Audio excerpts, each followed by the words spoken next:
नमस्कार, मैं हूं नेहा बेनीवाल और आप देख रहे हैं हलचल इंडिया। बेबाक खबर तेज असर। आइए शुरू करते हैं आज की खबरें। मुजफ्फरनगर की खतौली विधानसभा में पहुंचे मुख्यमंत्री योगी आदित्यनाथ ने सार्वजनिक सभा को संबोधित किया। पश्चिम उत्तर प्रदेश के तूफानी दौरे पर सूबे के मुख्यमंत्री योगी आदित्यनाथ मुजफ्फरनगर जनपद पहुंचे, जहां उन्होंने बुढ़ाना विधानसभा सीट और खतौली विधानसभा सीट पर जनसभाओं को संबोधित करते हुए अपने प्रत्याशियों का प्रचार प्रसार किया। इस दौरान योगी आदित्यनाथ ने मंच से बोलते हुए कहा कि मुजफ्फरनगर रमाला शुगर मिल का विस्तारीकरण कर चौधरी चरण सिंह की इच्छाओं का पालन किया है। समाजवादी पार्टी की सरकार का किसान, समाजवादी पार्टी की सरकार का विकास कब्रिस्तान की बाउंड्री में दिखाई देता था। जिसको जो पसंद होता था वही करता था। उनके समय में दंगे होते थे, क्या बेटियां असुरक्षित थी। कैराना और कांदला से पलायन भी कराया था। दंगों की आग की वजह से यहाँ का हर एक व्यक्ति अस्त व्यस्त हो गया था। उन्होंने कहा कि वह पहले सांसद थे जिससे संसद में सरकार को दंगों को लेकर घेरने का काम किया था। सचिन और गौरव जैसे भी अपनी बहनों की रक्षा के लिए गए थे, वह अपनी बहन की रक्षा के लिए बलिदान हो गए। उन्होंने कहा कि मुजफ्फरनगर में दंगों को करवाने वाली दुमदार सरकार चाहिए या दंगों को रोकने वाली दमदार सरकार।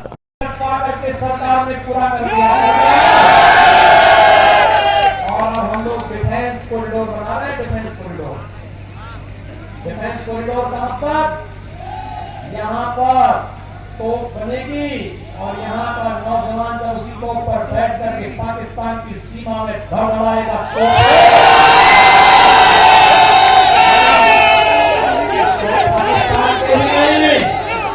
पाकिस्तान प्रस्तियों के छक्के छूटेंगे। आज मैं आपके पास आया हूँ। देखिए, विक्रम सैनी ने आपके संकट में रह करके आपका सहयोग किया। कोरोना में सेवा करते करते स्वयं बीमार हो गए। एक समय डॉक्टर ने हमें कहा कि आप रेस्ट करिए, आपके फेफड़े प्रभावित हो रहे हैं। मैंने फोन करके उनको कहा कि थोड़ा रेस्ट लो, डॉक्टर मना कर रहे हैं। इन्होंने कहा कि जनता अगर हमारी कोरोना से परेशान होगी, ये विक्रम आराम नहीं कर सकता है। इसीलिए पार्टी ने तय किया है, कबाल के बवाल को शांत करने के लिए यही आए थे उस समय संकट का साथी बन करके, और मुजफ्फरनगर को बचाने के लिए अपने आप को जेल के अंदर जाना स्वीकार किया। लेकिन आपके सम्मान के साथ समझौता नहीं होने दिया, सम्मान के साथ समझौता नहीं होने दिया। कोरोना कालखंड में सेवा करते रहे। आप गुमराह करने के लिए तमाम लोग आएंगे। भाइयों बहनों, सुरक्षा और विकास हमारे ऊपर छोड़ दीजिए, ये काम तो हम लोग कराएंगे।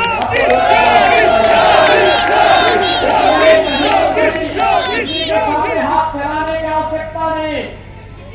आज चुनाव आ चुके हैं, ये प्रतिष्ठा का प्रश्न बन चुका है सबके लिए। ये प्रतिष्ठा का प्रश्न हमारे लिए इस बात को लेकर के कि हमारी बेटियां, हमारे व्यापारी, हमारी माताएं सुरक्षित रहें और फिर से पश्चिमी उत्तर प्रदेश कर्फ्यू के चंगुल में न फंसने पाए। इसके लिए एक और भारतीय जनता पार्टी लड़ाई में आपके लिए खड़ी हुई है, और दूसरी तरफ पेशेवर संगठनों के साथ, अपराधियों के साथ खड़े होकर के सपा, लोकल, बसपा, कांग्रेस लगातार गिराने का कार्य कर रही है। मैं आप सबका आह्वान करूंगा, मुजफ्फरनगर जनपद से भाइयों बहनों, पिछली सरकार दंगा कराती थी, बेटियां असुरक्षित थी, बेटियां स्कूल नहीं जा पाती थी, बाजार में जा पाती थी, व्यापारी शाम को सूर्यास्त से पहले घर पहुंचने के हमेशा उत्सुक रहता था। लेकिन 5 साल में आपने देखा होगा पूरा बदलाव आया है। न दंगा है, न कर्फ्यू है, न पलायन है, प्रगति हो रही है, अपराधी पलायन कर रहा है। इसी अपराधी के पलायन से दोनों लड़के भी परेशान हैं। पलायन किए हैं, ऐसा न हो कि जनता जनार्दन अपना असली रूप दिखा करके इन दोनों लड़कों को हमेशा के लिए यूपी से ही पलायन करवा। उन्हें कोई बात की परेशानी है, परेशानी इस बात की है कि जनता जनार्दन ने ये तय कर दिया था लोकसभा चुनाव में कि असली कौन, और जनता में मुजफ्फरनगर की जनता को धन्यवाद दूंगा। उन्होंने ताकत तय किया था कि संजीव पालियां ही असली है।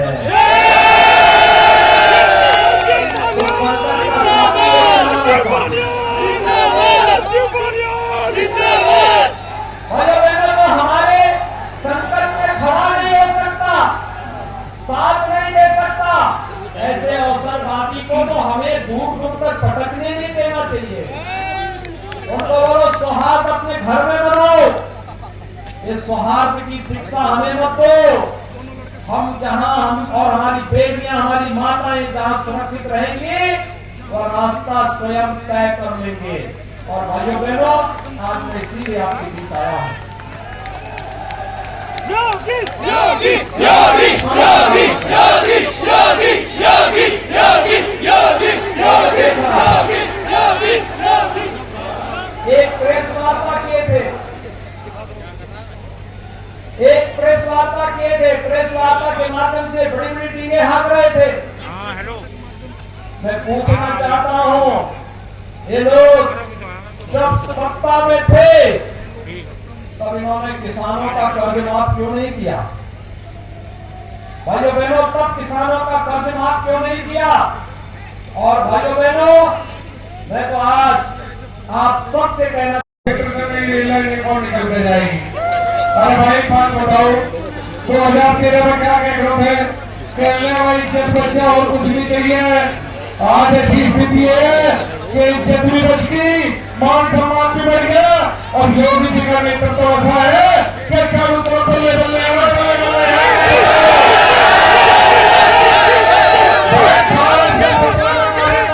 कोई भाई मान संघराज भी है। तो एक बात पूछ लो कि तो ही मुख्यमंत्री बनने ये तीसरे लड़के का तो नंबर आता नहीं। एक तरफ हमारे उम्मीदवार योगी आदित्यनाथ जी और दूसरी तरफ अखिलेश यादव के 12 से 17 के कुकर्म फैसला जनता लेगी। और आज तक आप लोग ढीले हो रहे हो। आज महाराज जी आगे विधानसभा में विशेष रूप से आज के बाद 3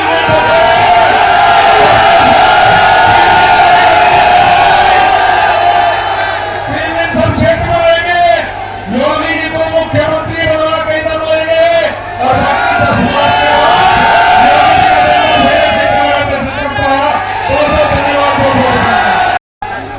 जिसने मुझे 2019 के लोकसभा में सबसे ज्यादा नंबर से जीता, ऐसी विधानसभा खरौली में आदरणीय मुख्यमंत्री योगी आदित्यनाथ जी का हार्दिक स्वागत करता हूं, अभिनंदन करता हूं। ये वो विधानसभा है जिसमें भारतीय जनता पार्टी और मैं दोनों सबसे ज्यादा भरोसा करते हैं। आपके विधायक विक्रम सैनी जी दोबारा आपके बीच में हो सकता है जवान खत्म कर रहा हो, पर इससे ईमानदार विधायक पश्चिम उत्तर प्रदेश में जैसा विक्रम सैनी है,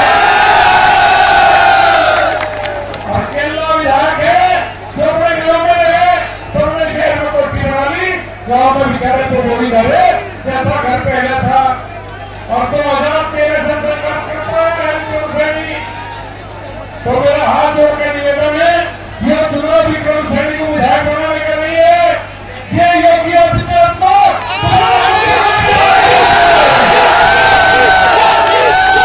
2017 से 22 और 12 से 17 के जो 12 दिन जो हालात इस मुजफ्फरनगर जनपद की थी, अखिलेश यादव और आजम खान के कार्यकाल में, और जब मैं कहता था ना 2017 के चुनाव से पहले कि जब चुनाव हो जाएगा और भाजपा की सरकार बनेगी और ये आजम खान जेल में हम तो लोग भरोसा नहीं करते।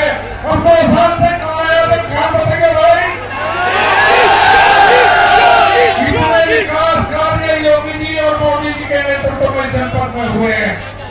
आपका एक खतौली था, एक नया नेशनल हाईवे खतौली से लेकर अम्बाला तक गडकरी जी 1 महीने पहले घोषणा करके 4000 करोड़ का नेशनल हाईवे बनने जा रहा खतौली के पास से।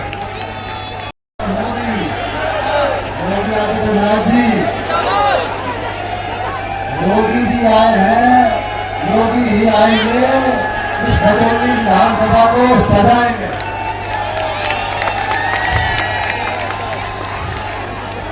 आपने 2017 से पहले का उत्तर प्रदेश देखा, देखा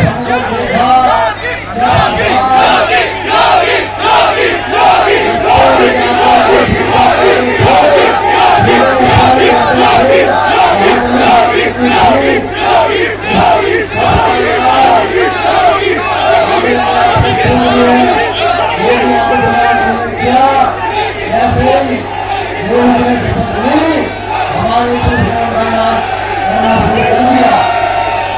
प्रदेश में विकास भी हुआ, और विकास भी हुआ। मैं आपसे अपील करता हूँ, आने वाली 10 तारीख को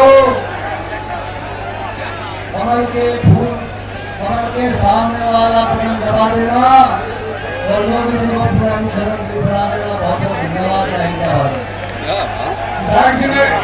वे कह गए कि सरकार बनेगी, विकास करेंगे, गुंडों भर उनका अपना स्टाइल है ही काम करने का। 2 लड़कों की जोड़ी को तमंचे वादी बता गए। हाँ, बस उनका इशारा आप समझते हो कहाँ था, क्योंकि अखिलेश के शासन में तमंचे ही घूमते थे, राजनी होती थी, तो उनका इशारा अखिलेश यादव के शासनकाल का था। तो क्या 2 तमंचेवादियों की जोड़ी इस समय मैदान में है? तमंचे देख लेंगे, हमारे तो जो वोटर हैं वे उनको जवाब दे देंगे। क्या लग रहा है, माहौल कैसा है?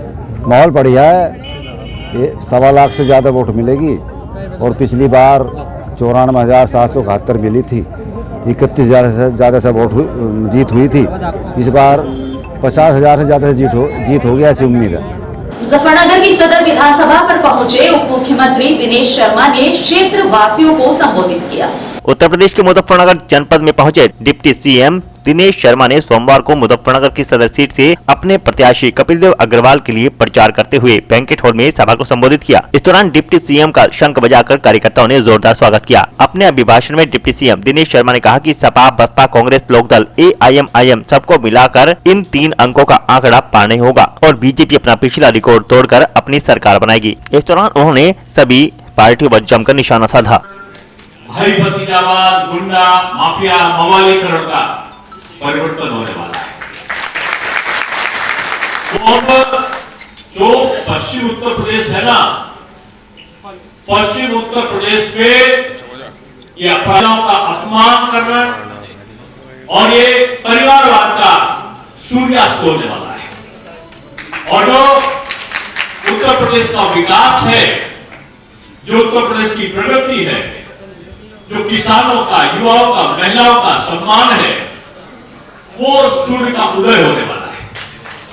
इसलिए पश्चिमी उत्तर प्रदेश एक संदेश लेकर आया है और संदेश इस बात का है कि विषम परिस्थितियों को किसी ने देखा है इस हिंदुस्तान, तो पश्चिमी उत्तर प्रदेश ने देखा है। यहां की वेदना को किसी ने झेला है, तो पश्चिमी उत्तर प्रदेश ने झेला है। बाहर का व्यक्ति आकर यहाँ के लोगों की वेदना नहीं जा सकता। 1-2 व्यक्ति से नाराजगी हो सकती है आपकी, 1-2 व्यक्ति से कोई काम आपका हो, पिछले बार से ज्यादा से जीतेंगे, बीजेपी जीतेगी, योगी का सपना पूरा होगा, योगी का सपना पूरा होगा, प्रधानमंत्री का सपना पूरा होगा, भारत माता की जय होगी।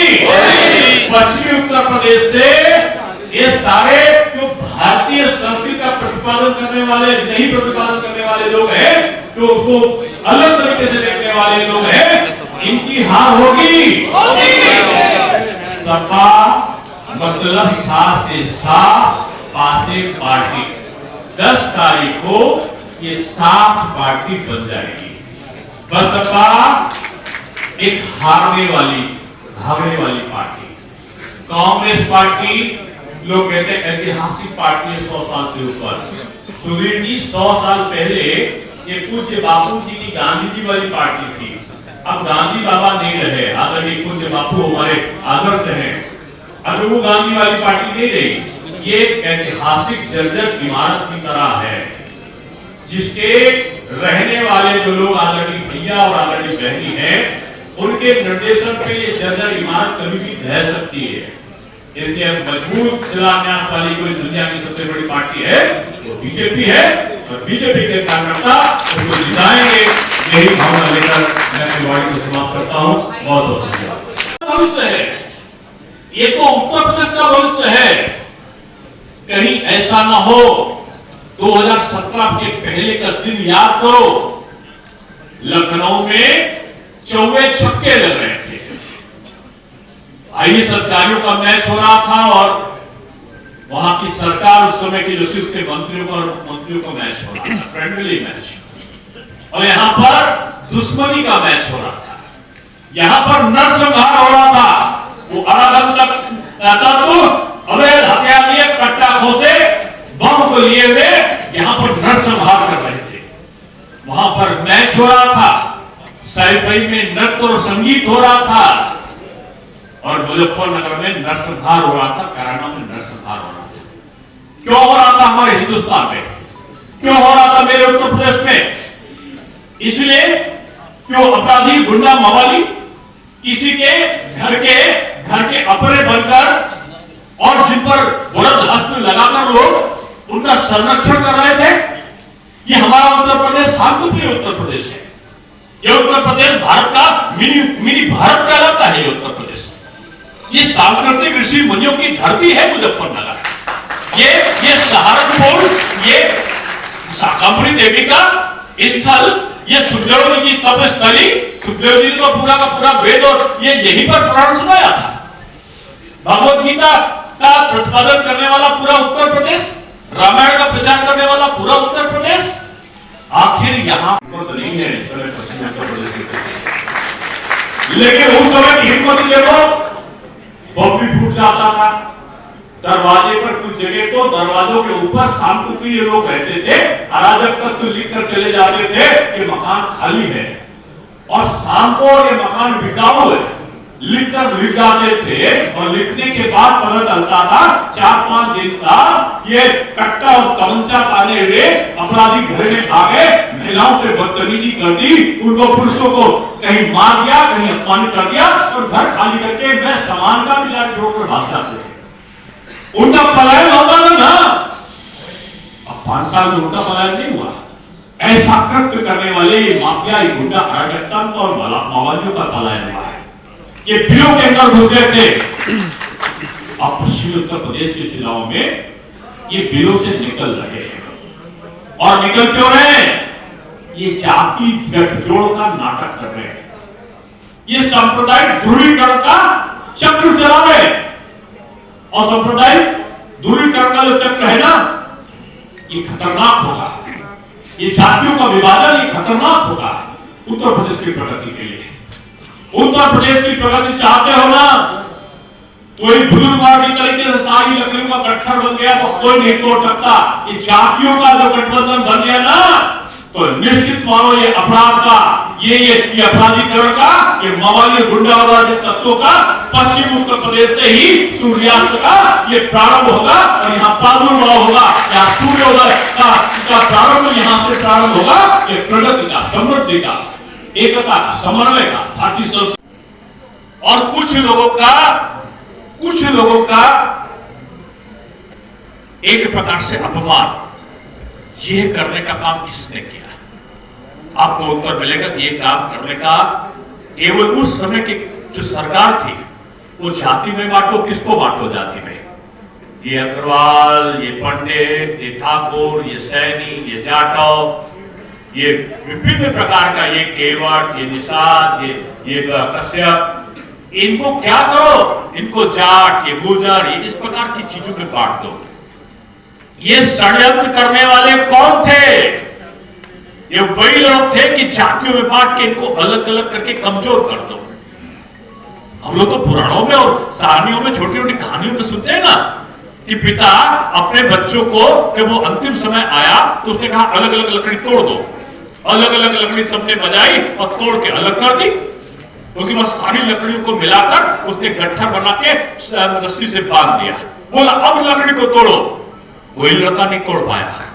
उन्होंने कहा कि इनको बांध लो तो शक्ति आती है।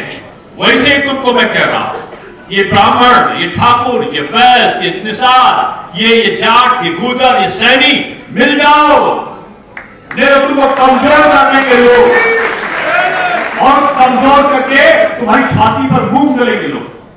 इस उत्तर प्रदेश की आर्थिक समृद्धि को चौपट कर देंगे लोग। ये उत्तर प्रदेश ने सुगंध चखी है विकास की। आज मैं कुछ प्रमुख व्यापारियों से, कुछ समाज सेवियों से, कुछ विभिन्न प्रकार की संस्थाओं से मिल रहा था। तब से राहुल देखने को मिला है, काफी लोगों से मिला। मैं तो कल रात को भी 1 बजे तक का और सुबह 7 बजे से लोगों से, एक एक जनप्रतिनिधि, एक एक समाज के स्वयंसेवी, विभिन्न जातियों समुदाय के लोगों से पूरे समय कल से और आज तक में बेहद संपर्क हुआ है। और मुझे खुशी है कि मुजफ्फरनगर की सारी सीटें भारी बहुमत से और आसपास शामली से लेकर मुजफ्फरनगर और क्या पश्चिमी उत्तर प्रदेश की सभी सीटों पर भारतीय जनता पार्टी के पक्ष में जो करंट चल रहा था, वो अब समझ सकता हूं कि वो पूरी पावर के साथ में ये करंट जो है विपक्ष को हार का करंट लगने वाला है। और जो अंडर करंट था, आज विपक्ष के जो पारंपरिक मतदाता हैं वो भी भारी मदद से बीजेपी के पक्ष में अपना वोट देने जा रहे हैं। और मुझे लग रहा है कि बदले हुए परिदृश्य में पश्चिमी उत्तर प्रदेश में जो भारतीय जनता पार्टी की जीत का, उत्तर प्रदेश में औद्योगिक विकास का सूर्योदय होगा पश्चिमी उत्तर प्रदेश से। और यही पश्चिमी उत्तर प्रदेश से अराजकता, आपराधिकता, परिवारवाद, भ्रष्टाचारवाद का सूर्यास्त निश्चित है। 10 फरवरी को जो चुनाव यहाँ पर है उनमें सुपड़ा साफ होगा। 10 मार्च को पश्चिमी उत्तर प्रदेश सहित पूरे प्रदेश में भारतीय जनता पार्टी की जो सरकार है अपना पिछला रिकॉर्ड तोड़कर बनेगी। सपा, बसपा, कांग्रेस और आरएलडी को मिला लो, एमआईएम को मिला लो, तो भी ये 100 का आंकड़ा पार नहीं करेंगे। बीजेपी अपना पिछला रिकॉर्ड पार करेगी।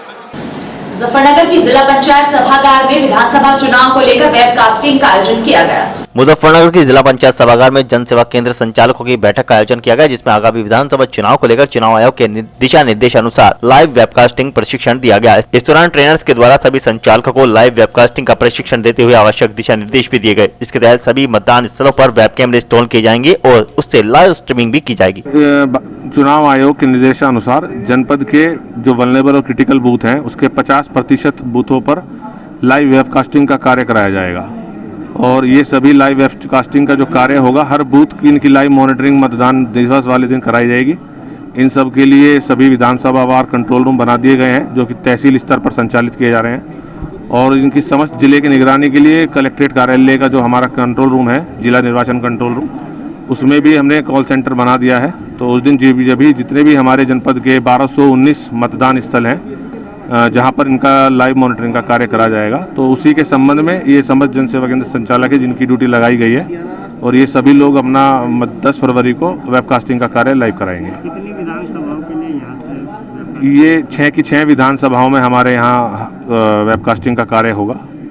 हर विधानसभा के चिन्हित जो बूथ किए गए हैं उन सभी पर वेबकास्टिंग का कार्य कराया जाएगा। इसी तरह की कोई प्रशिक्षण भी दिया जा रहा है? इनका प्रशिक्षण 2 बार हो चुका है। एक बार इनका 27 फरवरी में प्रथम प्रशिक्षण कराया गया, एक बार इनका ऑनलाइन प्रशिक्षण भी कराया जा चुका है। और जो लाइव डेमो है वो हमने 2 बार ड्राई ट्रायल कर लिए हैं, तो 2 बार इनका ट्रायल हो गया है। तीसरा इनका लाइव ट्रायल कल होगा 8 फरवरी को। उसके बाद ये 10 फरवरी को सुबह 5 बजे से ये कैमरे एक्टिवेट रहेंगे और मतदान समाप्ति तक इनका लाइव मॉनिटरिंग का कार्य चलेगा। मुजफ्फरनगर की घास मंडी में कश्यप सभा ट्रस्ट द्वारा आरक्षण को लेकर एक बैठक का आयोजन किया गया, जिसमें गठबंधन प्रत्याशी सौरभ स्वरूप को समर्थन दिया गया। सोमवार को मुजफ्फरनगर में कश्यप महासभा ट्रस्ट के तत्वावधान में विधानसभा चुनाव 2022 में कश्यप समाज द्वारा वर्तमान सरकार के तुष्टिपूर्ण व्यवहार पर रोष प्रकट किया गया तथा वर्षों से चली आ रही कश्यप समाज की 17 उपजातियों की आरक्षण की मांग को पूरा न किए जाने के कारण वोट की चोट से अपना विरोध विधानसभा चुनाव 2022 में प्रकट करने का निर्णय लिया गया। इस दौरान कश्यप महासभा के पदाधिकारियों ने कहा कि सरकार को सत्ता से बाहर करके कश्यप समाज अपनी ताकत को दिखाएगा। इस दौरान उन्होंने सदर विधानसभा सीट से गठबंधन प्रत्याशी सौरभ स्वरूप उर्फ बंटी को अपना समर्थन दिया और कहा कि उन्हें भारी मतों से जिताकर विधानसभा में अपने समाज का प्रतिनिधित्व करने के लिए भेजना है। प्रेस वार्ता का आयोजन विधानसभा 2022 के चुनाव के परिप्रेक्ष्य में कश्यप महासभा ट्रस्ट के तत्वाधान में कश्यप समाज के सभी हमारे जो साथी हैं उनके द्वारा किया गया है। क्या उद्देश्य रहा प्रेस वार्ता का? क्या हमारा एक उद्देश्य ही नहीं केवल बल्कि यह मिशन है कि जो 2017 में जिस समय बीजेपी सरकार को सत्ता में लाने का हमने काम किया था, उन्होंने हमारे समाज से बहुत वादे किए थे और हमारी 17 उपजातियों की पुराने समय से चले आ रही मांग को पूरा करने का हमें आश्वासन दिया था। लेकिन धीरे धीरे 2022 का चुनाव आ गया। इसी संबंध में हमारी मांग के लिए हम लोग लखनऊ भी हमें बुलाया गया और वहाँ लखनऊ बुलाने के बाद भी कोई आरक्षण के ऊपर बात नहीं की गई। तो इस बार किस तरह की भूमिका निभाएगा कश्यप समाज 22 के इलेक्शन में? हाँ, भूमिका केवल यही है कि हमारा एक सूत्रीय कार्यक्रम है, एक सूत्रीय मिशन है कि आरक्षण नहीं है तो भारतीय जनता पार्टी को वोट नहीं है। आरक्षण पुराने समय से कश्यप समाज अपनी 17 उपजातियों के आरक्षण की मांग करता आया है, लेकिन वो सरकार जो चुटकी बजाकर बड़े से बड़े मुद्दों को हल कर सकती है, उसने कश्यप समाज की मांग के ऊपर उनको आरक्षण देने का काम तो नहीं किया, बल्कि जो अन्य सामान्य जातियां तक को उन्होंने जो है आरक्षण दे दिया और हमारा समाज जू का तू गड्ढे में गर्त में पड़ा रहा। अब की बार बहुत रोष है, बहुत गुस्सा है समाज में और वो वोट की चोट से इसका जवाब देने के लिए 2022 में तैयार है। कितना वोट बैंक उत्तर प्रदेश में कश्यप समाज का मान के चले जिसका नुकसान सीधे सीधा बीजेपी को होने वाला है? हर जिले में हर विधानसभा पर हमारी कश्यप समाज की उपजातियां लगभग 300 समथिंग उपजातियां हमारी हैं जो अलग अलग नामों से जानी जाती हैं। पूरे उत्तर प्रदेश में इस बार भारतीय जनता पार्टी का विरोध हो रहा है। बिजनौर की शेरकोट पुलिस ने विधानसभा चुनाव को लेकर क्षेत्र के गणमान्य व्यक्तियों के साथ एक बैठक का आयोजन किया। बिजनौर पुलिस अधीक्षक ओमवीर सिंह व पुलिस उपाधीक्षक सुनीता दहिया के नेतृत्व में पुलिस टीम ने शेरकोट थाने में बैठक का आयोजन किया, जिसमें सभी प्रत्याशियों के प्रतिनिधि भी मौजूद रहे। इस दौरान सभी से अपील करते हुए आगामी विधानसभा चुनाव को शांतिपूर्ण तरीके से संपन्न कराने की अपील की गई। बिजनौर के शेरकोट में पहुंचे गठबंधन प्रत्याशी नईम उल हसन का जोरदार स्वागत हुआ। बिजनौर के शेरकोट के मोहल्ला कुराड़ा में शमीम अहमद के आवास पर पहुंचे समाजवादी पार्टी के प्रत्याशी नईम उल हसन ने कहा कि उन्हें शेरकोट से भरपूर समर्थन मिल रहा है और उन्हें यही समर्थन विधानसभा भेजने का कार्य करेगा। साथ ही समाजवादी पार्टी की सरकार की पिछली योजनाओं को गिनाते हुए आने वाले कार्यकाल में 300 यूनिट फ्री बिजली देने का हवाला देते हुए सपा सरकार के हाथ मजबूत करने के लिए सपा के पक्ष में उन्होंने वोट की अपील की। साथ ही साथ धामपुर विधानसभा के मुद्दों को लखनऊ में उठाने की बात कही। मैं ज्यादा न बोलते हुए अपने आप को साथियों, मेरे बारे में आप सब लोग जान गए होंगे। ज्यादा दिन नहीं, कम से कम 15-20 दिन से आपके साथ हूँ। जो मोहब्बत, जो प्यार आपने मुझे दिया है, मेरे व्यवहार को समझ गए होंगे। और जहाँ तक मैं समझता हूँ कहीं ना कहीं रिश्तेदारी से बात भी आपकी हो गई होगी, लेकिन मैं आपको यकीन दिला के जाता हूँ, आपका भाई, आपका बेटा, आपका साथी। शामली के थाना भवन कस्बे के मोहल्ला कस्साबान में सड़क निर्माण में घटिया सामग्री का आरोप लगाते हुए क्षेत्रवासियों ने प्रदर्शन किया। शामली के थाना भवन कस्बे के मोहल्ला कस्साबान में काफी समय से नगर पंचायत द्वारा एक सीसी सड़क बनाने का प्रस्ताव पास किया गया था। सोमवार को ठेकेदार द्वारा योजनाबद्ध तरीके से नगर पंचायत से संबंधित अधिकारियों की ड्यूटी चुनाव में लगे होने का लाभ उठाकर निर्माण कार्य बिना मानकों के घटिया सामग्री से शुरू करा दिया। मोहल्ले वासियों ने मानकों के विपरीत बन रही सड़क का विरोध करते हुए बताया कि नालियां पूर्ण रूप से नहीं बनाई गई है, नीचे पत्थर डस्ट नहीं डाला गया है। देखने से स्पष्ट हो रहा है कि ठेकेदार व सभासद की मिली भगत से सड़क निर्माण में बड़ा घोटाला किया जा रहा है। इस संबंध में जब अधिशासी अधिकारी मेघा गुप्ता, जी योगेश कुमार, ए परशुराम शर्मा ने सड़क निर्माण रोकने की बात कही। ए परशुराम शर्मा ने कहा कि जेई को आदेशित किया गया है कि वह अपनी उपस्थिति में मानकों के अनुरूप सड़क का निर्माण कराए। पत्थर तो है नहीं, तुम खड़े देख लो, यहाँ पे पत्थर रहेगा भाई, वैसे कर देगा। मान लो हमने तो मेंबर तक से कहते, हमारे मेंबर को कहते नाली तो बनेगा ही नहीं। जब सड़क बन जाएगी नाली बिल्कुल ऑटोमेटिक सही हो जाएगी। तो रखी इन्होंने, लेकिन जो कराओ इसमें तो है ही नहीं, इसमें तो हम कहीं दिख नहीं रहा। और आज के इस बुलेटिन में फिलहाल इतना ही। कल फिर हाजिर होंगे कुछ और नई खबरों के साथ। तब तक के लिए नमस्कार।